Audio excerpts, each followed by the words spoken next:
Prima di procedere con l'applicazione della finitura decorativa, stendete una mano di fissativo acrilico ad acqua con la pennellessa.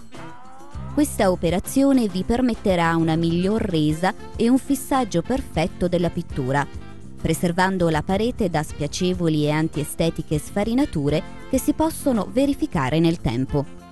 Procedete poi con l'applicazione a rullo della finitura.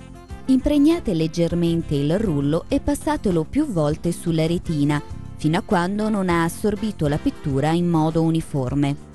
Per questa operazione vi consigliamo di utilizzare una idropittura di buona qualità per garantire una migliore riuscita dell'effetto finale. Successivamente stendete sulla parete l'idropittura, in questo caso di colore bianco, facendo attenzione a non lasciare spazi vuoti.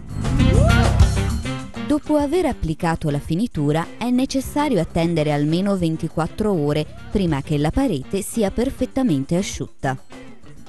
Applicate velatura silosanica con un pennello piatto a setole morbide, stendendo il prodotto con pennellate ad incroci come nelle immagini.